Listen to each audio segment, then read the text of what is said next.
No ano de 1984, a CBS resolveu que era hora de voar e voar com estilo. Águia de Fogo.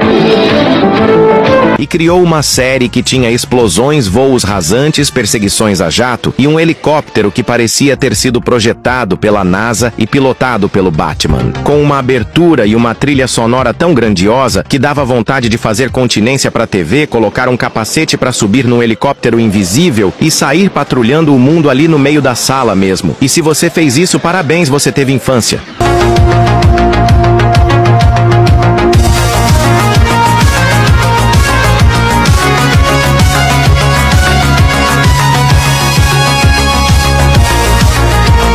A Águia de Fogo era uma máquina de guerra disfarçada de helicóptero comum. Só que não tinha nada de comum ali. Era mais rápida que caça, mais silenciosa que drone e mais armada que videogame com cheat ativado. Lançava míssil, voava em supersônico e ainda fazia aquele som que mais parecia uma turbina da nave do Star Wars toda vez que aparecia. Porque nada nos anos 80 estava completo sem um efeito sonoro que você já conhecia.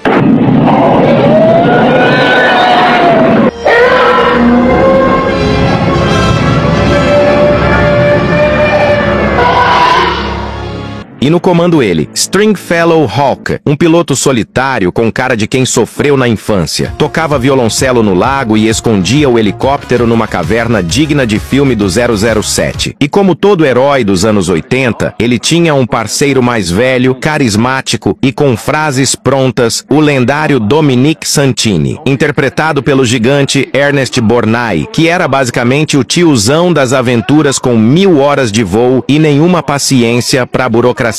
E você já sabia, né? Quando a dupla entrava na Águia e ligava os motores, era sinal de que alguém ia se dar muito mal. Normalmente, um vilão com cara de traficante internacional, sotaque genérico e um plano de dominação mundial péssimo. A história da série? Simples, mas com cara de ultra secreta. O governo dos Estados Unidos desenvolve um helicóptero de combate super avançado, a Águia de Fogo, capaz de voar à velocidade do som, invisível aos radares e com poder de fogo para começar e terminar uma guerra antes do almoço. Mas como todo equipamento secreto dos anos 80, claro que dá ruim. A nave é roubada por um traidor, claro. E aí entra em cena Stringfellow Hawk, um ex-piloto da CIA com nome de personagem de novela mexicana e passado trágico. O cara é convocado para recuperar a nave, mas quando consegue, adivinha? Ele não devolve. Isso mesmo, o herói da série rouba a nave de volta e diz: "Tá comigo, mas eu só uso quando eu quiser." Ou seja, o governo americano deixa a arma mais poderosa do planeta nas mãos de um homem que mora sozinho, toca violoncelo, tem trauma familiar e esconde a nave numa montanha. E ninguém acha isso estranho. Anos 80, né? Ah, e tinha também a tal da firma, uma agência secreta que passava as missões pro Hawk, sempre no estilo: você vai sozinho sem apoio e se der ruim, a gente finge que nem te conhece. E lá ia ele, com Dominic e a Águia de Fogo, resolver conflitos internacionais, salvar reféns, deter terroristas e explodir uns helicópteros inimigos só pra manter a média semanal de destruição. Era tipo um James Bond aéreo, só que sem smoking e com muito vento no cabelo.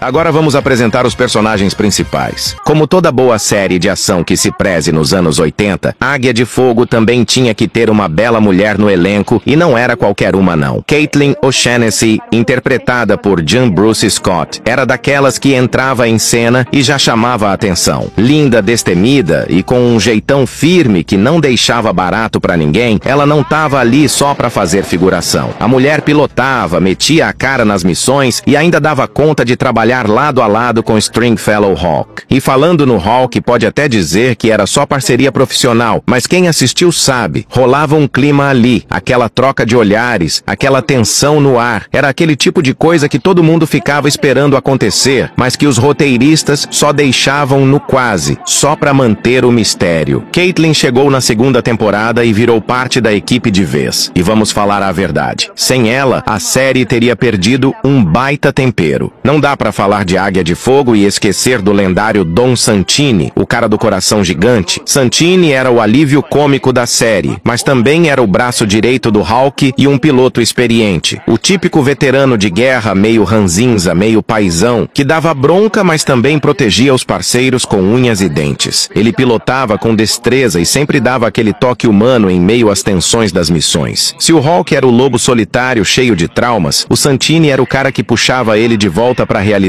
com uma piada ou um conselho de velho piloto. Além disso, ele era dono da Santini Air, a empresa de helicópteros que servia como fachada para a missão secreta deles com a Águia de Fogo. E cá entre nós, ele roubava várias cenas, fosse pela teimosia, pela experiência de guerra ou simplesmente por estar sempre com uma fala pronta na ponta da língua. O Dom era tipo aquele tio veterano que sabe de tudo, já viu de tudo e ainda acha que sabe pilotar qualquer coisa, nem que seja só no gogó. Ele dava equilíbrio pro clima tenso da série e, claro, era uma figuraça que os fãs nunca esqueceram. O misterioso Michael Archangel, o chefão da fundação que comandava as missões secretas da Águia de Fogo. Ele era o verdadeiro homem por trás da cortina, sempre de terno branco impecável, olhos cobertos por um tapa-olho preto, uma figura enigmática fria e calculista que mais parecia saído de um filme de espionagem. Archangel era o cara que dava as ordens, mas raramente mostrava todas as cartas. Um verdadeiro burocrata da guerra, que confiava no Hulk para executar as missões, mas nunca contava tudo de uma vez. Parecia que sempre tinha um plano B escondido no bolso do paletó branco. E o mais legal, ele tinha uma aura de mistério total, sempre aparecendo com aquele visual de agente secreto aposentado que sabe demais. O tapa-olho era parte do charme e do histórico dele, uma lembrança de batalhas passadas que ninguém sabia direito quais eram. Com esse jeitão sério, ele se tornou uma peça-chave da série. Muita gente lembra do helicóptero, do Hulk, do Dom, mas o Archangel era o cérebro da operação. E ninguém ficava indiferente quando ele surgia todo engomado no meio do mato, pronto para passar uma missão impossível.